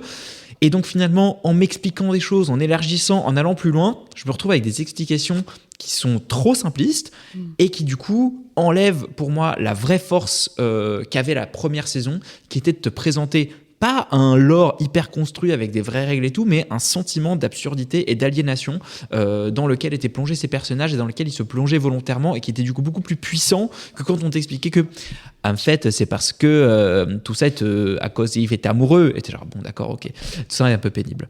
Oh, mais il y a quand même un truc que je trouve très beau, c'est le fait qu'après une saison 1, à t'expliquer l'aliénation par le capitalisme et le fait que quoi que tu tentes de faire, tu peux pas t'en sortir. J'adore le fait que la saison 2 pousse ce curseur et te demande si le sentiment amoureux peut subsister quand même. Je trouve ça quand même très joli. Ça, c'est Matrix 4. Ouais. Alors là, si j'ai pas vu Matrix 4. Charlie, pour ta première chronique à la perche, on est ravis de t'avoir. Qu'est-ce que tu as pensé de cette saison 2 ? Est-ce que t'aimes déjà Severance de base ? Moi, j'ai beaucoup aimé Severance, et d'ailleurs, on travaillait ensemble du coup avant... tous ensemble. Je croyais que tu avais parlé de Ben Stiller ou Non. On travaillait ensemble, et puis après j'ai quitté la radio et j'ai arrêté de regarder des films et des séries pendant un moment. Okay. Et la première série que je me suis matée d'un coup d'un seul en une journée, c'était Severance. En une journée ? Ouais, quand la saison 1 est sortie, c'était donc en 2022. Et donc c'est une série que j'attendais énormément, et quand j'ai vu la saison 2, je me suis demandé si c'était pas un peu surcoté. Déjà le pitch de la série, c'est quand même une personne qui devient deux personnes, une chez elle et une quand elle est au taf, qui est à peu près le destin de toutes les personnes qui vivent en cité et qui gagnent un métier à plus de 2 000 €, hein, donc on n'a rien inventé. Mais surtout, comme vous l'avez bien dit, je pense que c'est une série qui se disperse énormément en saison 2. Et moi, ce que j'aimais bien, c'était le côté labyrinthique, le côté étroit de ce qu'on avait chez Lumon. Après, je pense qu'il y a aussi ce truc-là où toute série qui est mystérieuse au début finit par décevoir plus on en sait. On l'a tous vécu dans Lost. Je pense qu'il y a cette chose où il faut aussi accepter que cette série elle nous échappe, et je pense que c'est un des points qui est assez réussi en fait, c'est que moi je vais beaucoup apparenter cette série à Légion, qui en saison 2 est partie complètement dans des délires de réal, de choses comme ça que moi j'avais jamais l'impression d'avoir vu vraiment dans le milieu de la série, seulement au cinéma, et j'ai une espèce d'admiration pour cette tentative d'essayer des choses, mais du coup, est-ce que la série ne devient pas autre chose que ce qu'elle nous a promis ? Effectivement, en saison 1, il y avait tout un contexte politique qui était posé, avec des manifestations, avec la question éthique, finalement, et j'ai l'impression que tout ça est passé un petit peu à la trappe. Il y a des choses qui sont même mises en début de saison, qui disparaissent complètement. Par exemple, la toute première scène, quand il arrive là où Miss Casey est censée avoir son bureau, on voit une espèce de silhouette en fond derrière lui. Qui est cette personne ? On ne la voit pas. Pourquoi ? Comment ? Et du coup, c'est ça que j'ai trouvé dommage, c'est que essayer des nouvelles choses, c'est bien. Prendre au sérieux son spectateur, c'est bien. Mais une série qui s'oublie, je trouve ça un petit peu dommage. Après, mine de rien, ça reste quand même un phénomène. Je trouve ça assez beau, la façon dont on a récupéré plein de gens qui n'avaient pas vu la saison 1 au moment où c'est sorti. Ouais. J'ai adoré, moi, voir toutes les théories sur TikTok. Toutes les semaines, des gens qui avaient des théories de ouf. Sur la mythologie. De clonage, d'hybride, de machin. C'était incroyable. Et j'ai eu justement le sentiment de retrouver un peu ce qui se passait à l'époque des forums sur Lost ou sur aussi Game of Thrones, même si j'ai moins suivi Game of Thrones. Donc, est-ce que je regarderai la saison 3 ? Oui. Est-ce que la saison 2 est une bonne saison ? Ça aurait pu être mieux, mais ça reste quand même bien écrit. Il y a quand même des acteurs qui sont incroyables. Tramel Tillman qui nous fait des petites danses. Incroyable. Mais c'est fou. Ellie Har, moi je suis désolé, mais l'actrice aussi, je la trouve dingue. Et il y a même des petites choses que moi j'ai pas forcément perçues, mais dans le jeu d'acteur, notamment quand on voit Milchick qui est avec Nathalie et qu'il voit qu'elle lui rend ces espèces de tableaux de réinterprétation un peu racistes, blackface et tout. Il y a des choses très subtiles dans les jeux d'acteurs qui sont très bien. Je trouve que Ben Stiller fait un travail incroyable de réalisation pour ce que c'est en fait. Des choses qu'on avait déjà vu dans Walter Mitty, des choses comme ça. Donc voilà, je pense que c'est une série événement qui plaira pas à tout le monde, mais qui reste quand même de qualité supérieure. Oui, ça vaut le coup d'œil, quoi qu'il arrive, si vous avez pas vu. Et dans l'événementialisation de la série, je trouve ça très intéressant aussi qu'il y a un podcast compagnon où chaque épisode, on a un épisode de podcast où Ben Stiller et Adam Scott, qui jouent le rôle principal, analysent l'épisode et ont un invité qui est souvent un acteur ou une actrice de la série ou quelqu'un qui a un lien. Pareil pour White Lotus, il y a aussi un podcast compagnon, donc c'est un peu le nouveau truc. Et arrêtez de faire des podcasts, laissez-nous faire des podcasts. De fait, malheureusement, je les écoute chaque semaine et c'est vraiment très fun. Et t'as des behind the scenes qu'on n'a plus parce qu'on n'a plus les featurettes dans les DVD vu qu'il n'y a plus de DVD. Et c'est drôle parce que c'est là où t'as comme les anecdotes de tournage et ils racontent un peu plus, ils analysent, ils mettent leurs prédictions. Enfin, c'est assez rigolo. On va peut-être passer au reco en vrac. Perdons pas de temps, Salam Alek. Si j'en crois mes informations, le temps travaille contre nous. C'est bien ça, Jimmy ? Oui, à 100%. Alors voyons voir. Manon, cette semaine, tu as fait l'honneur de ta présence pour nous parler de Je le jure, qui est un film assez particulier dans son projet. Oui, j'ai été le voir ce matin à la première séance parce que je pensais qu'on allait en débattre, parce que je pensais que c'était une sortie importante, mais bon. C'est pas grave, je suis contente de l'avoir vu. Mais enfin, on a fait le programme. On a fait le programme il y a genre une semaine. Oui, mais j'avais pas vu que c'était qu'une reco, mais c'est pas grave, je suis très contente de l'avoir vu. Parce que moi, j'avais pas vu Party Girl, mais j'avais adoré Petite Nature, son précédent long métrage qui était un sujet hyper casse-gueule, mais hyper bien écrit. Et alors, juste pour mettre un petit peu de contexte sur ce film, donc Samuel Tess, le réalisateur, a été accusé de viol par un technicien sur le tournage. Et pour prendre en compte... Viol ou agression sexuelle ? Non, viol. Non, viol, ok.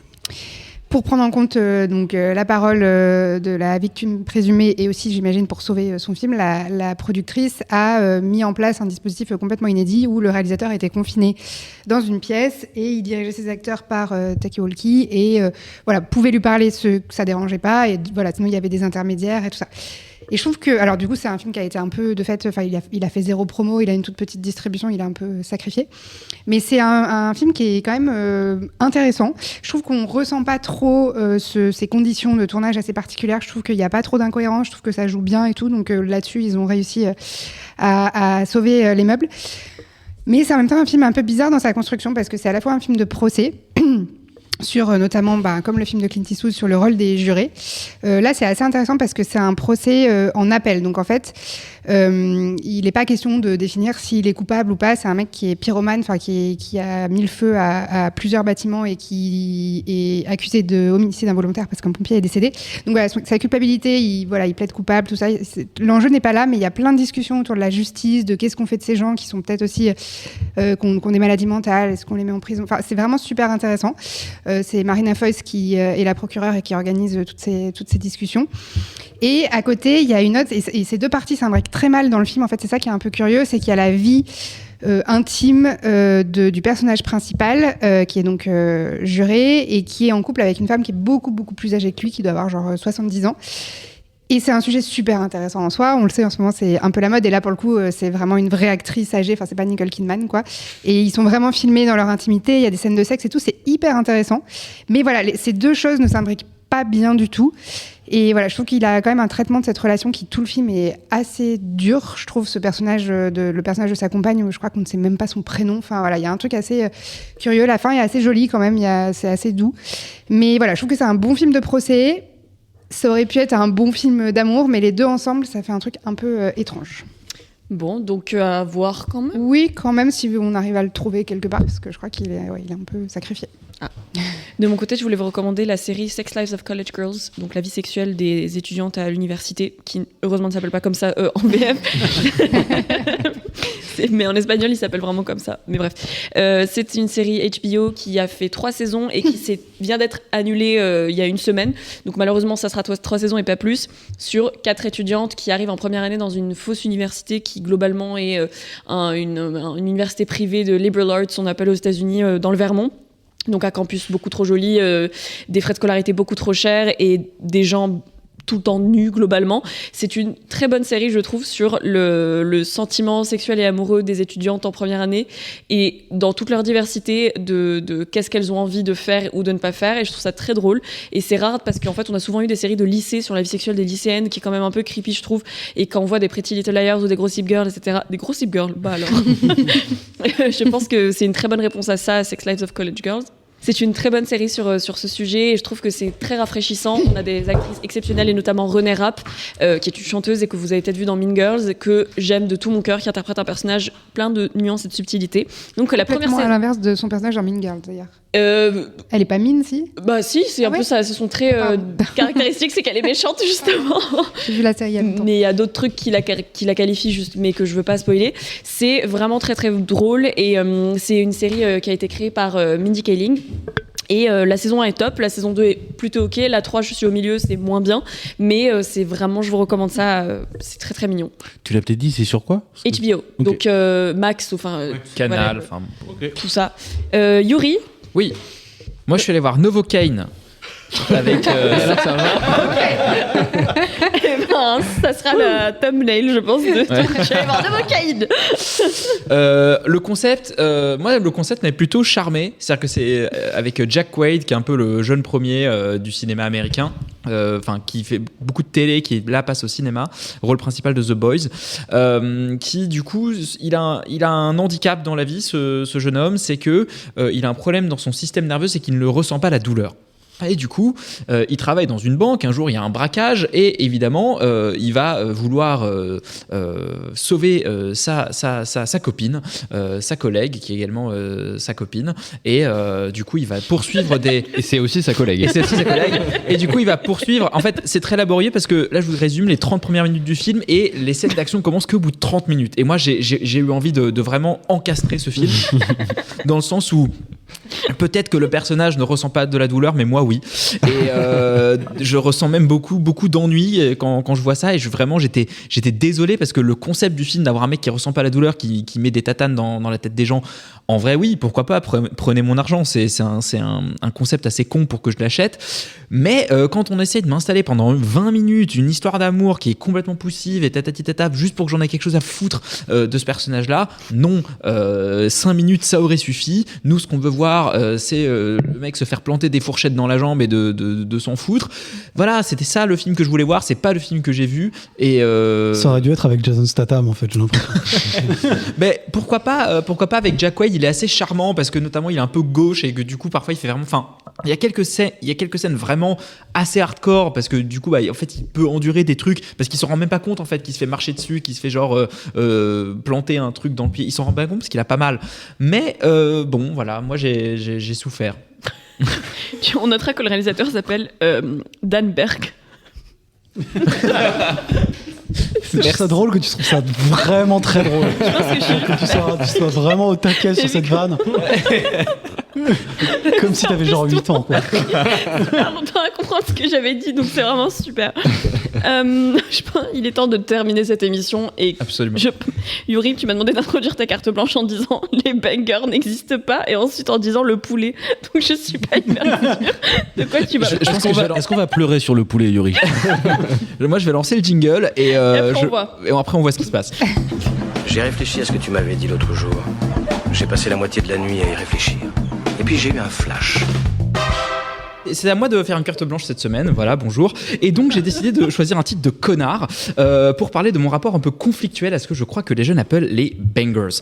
Parce qu'en fait je suis de plus en plus perplexe, voire agacé par l'utilisation permanente des superlatifs, que ce soit dans la critique écrite, sur les affiches des films ou sur les réseaux sociaux, comme s'il fallait absolument que chaque film rentre en permanence dans une catégorie absolue. Et donc c'est très simple, de plus en plus quand on me dit qu'un film est un chef-d'œuvre absolu, j'ai tendance à le fuir, j'ai tendance à en avoir peur. Et c'est pas pour dire qu'il n'y a pas de chef-d'œuvre, évidemment, il y en a tous les ans, il y en a depuis la nuit des temps, et qu'il n'y a pas de bouse, évidemment qu'il y en a aussi.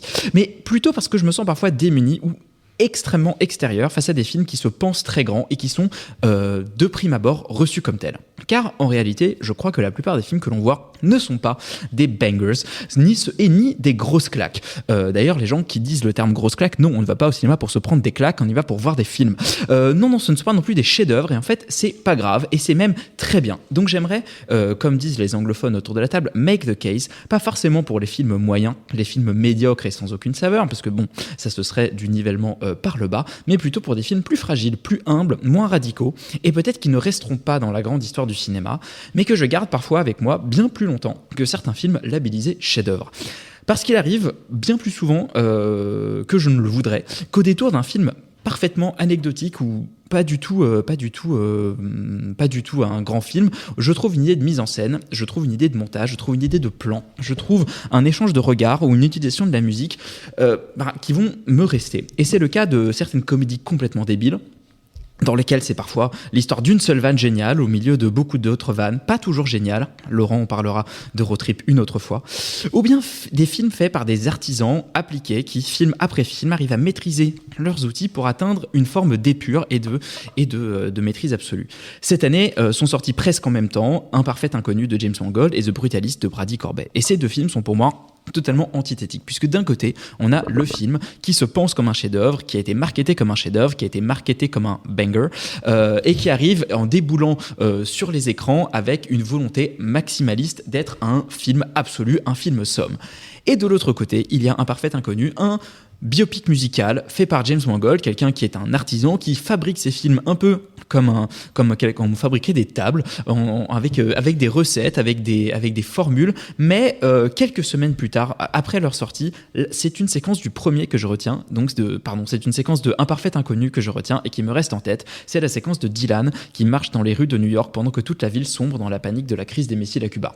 Peut-être que ce n'est qu'une séquence, peut-être que ce n'est qu'un plan, peut-être que que ce n'est qu'une intervention, un monologue de comédien, peut-être que ce n'est que ça, mais je trouve qu'il y a de la valeur et de la beauté dans ces petits moments, dans des films qui ne se pensent pas comme des chefs-d'œuvre, mais qui en fait sont beaucoup plus marquants. C'est de l'année dernière, vous avez été toutes et tous étonnés de voir Vampire humaniste cherche suicidaire consentant se retrouver en haut de nos tops, et une des raisons pour lesquelles je l'ai pour ma part classé si haut, c'est que c'est un film qui, dans son coin, a fait un petit objet, quelque chose d'assez fragile, quelque chose d'assez beau, mais qu'il a fait en parfaite maîtrise de ses moyens, avec la parfaite connaissance du résultat auquel il voulait arriver, et en y arrivant parfaitement. Flow, un autre film dont on a dit beaucoup de bien l'année dernière, fait exactement partie de cette catégorie de films, de gens qui l'ont fabriqué dans leur coin, sans penser faire un chef-d'œuvre, sans même être reçus quand ils sont sortis comme des absolus bangers, mais qui petit à petit se sont fait leur place dans la mémoire collective et du coup dans la petite histoire du cinéma que l'on s'écrit chacun pour soi.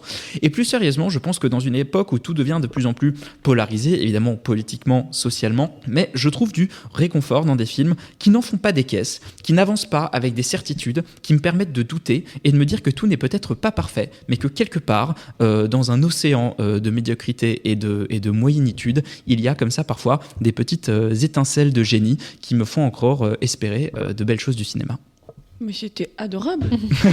Je pensais que c'était une carte blanche à charge au début. Je me suis dit, c'est notre premier coup de gueule carte blanche. Non, c'était vraiment parce que c'était. En fait, Flo, c'est le poulet quand même. Flo, c'est le poulet. Le chat, c'est du poulet. Merci beaucoup à toutes et tous de nous avoir écoutés. Merci à vous, les chroniqueurs et les chroniqueuses, de nous avoir bien fait rigoler. Cette semaine, voyez peut-être La Cache, voyez Tardes de Soledad si vous n'avez pas peur du sang, voyez La Résidence en partant du principe que c'est du fun pas super qualitatif, voyez Severance, discutez-en, et puis nos recos en vrac, réécoutez-les et choisissez. Merci à tout le monde, merci encore à l'entrepôt, et puis n'hésitez pas à nous laisser des commentaires qu'on lira avec grand plaisir.